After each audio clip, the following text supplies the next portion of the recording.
Well, it's time to get back to the basics in the kitchen. It is. HISU's culinary arts director has been creating videos on social media for folks all stuck at home. The idea is to achieve simple successes in the kitchen, and she says it all begins with stocking the essentials. And our Sally MacDonald joins us now to talk with her live. Sally. Yeah, good morning. She calls it a No Panic Pantry. This morning, Kellie Karavias is live in her home kitchen. Kellie, good to see you. A lot of people are wanting to declutter while social distancing. That's what you've been doing this week. So why is it so important to get our pantry organized right now after stocking up? Well, this is why it's important, because you know that your pantry was already filled with a bunch of stuff, and there's nothing more demoralizing when it's time to cook than coming in and being like, oh my gosh, where's all my stuff? This is expired, this is not. So the best way to do that, to declutter and to make it easy for you to get back in that kitchen and have simple successes, is by decluttering and reorganizing your pantry. Okay, so Kellie, let's look at mine. Yes, show us some ways we can organize those big items that we've been buying and make sure they get used.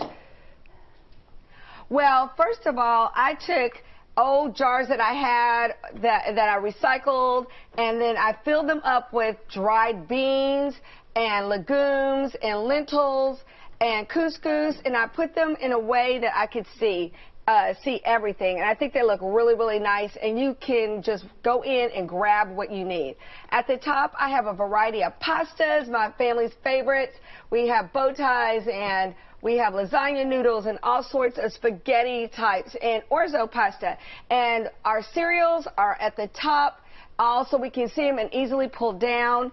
Then we have our canned goods at the bottom. We have plenty of tomato paste to make soups and sauces and cans. Just a quick way to get into your pantry and grab what you need. Everybody needs Rotel. Yes, it all looks so like picturesque and perfectly organized. What are some things, Kellie, that you're really loving to have on hand right now that you can make good meals with and meals that will go a long way?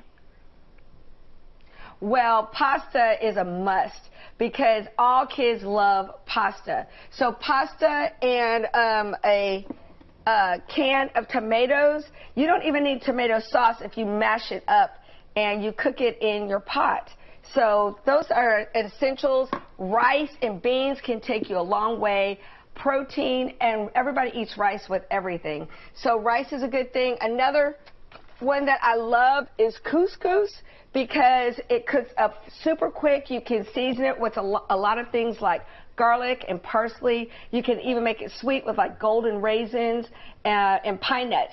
So couscous is also another side when you get tired of the regular things that you keep going over and over again, a nice twist.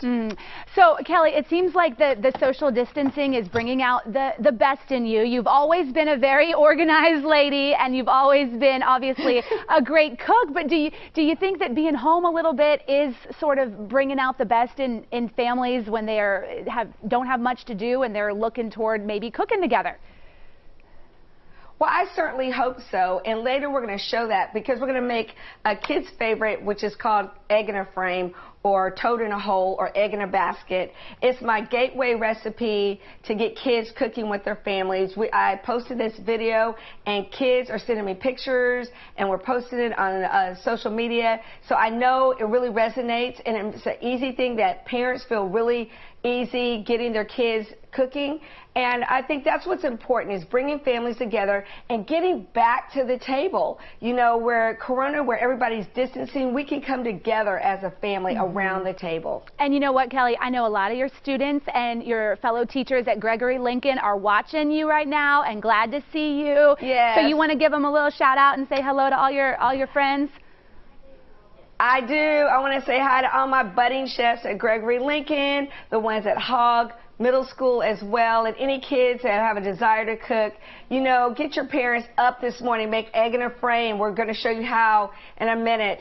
And also just get your old cookbooks. Get those grandma cookbooks and those recipes, and let's bring those back before we lose those. Yeah, that's a great really important to idea. Kellie, as she mentioned, is going to be back in our next hour to show you what's for breakfast at her house and how you can do it at home. Kellie, thanks so much. Yep. We'll see you again around 8:30. Thanks. Melissa. I love her No Panic Pantry. I need to go home and work on mine today. 7:51 right now. Up next, a heart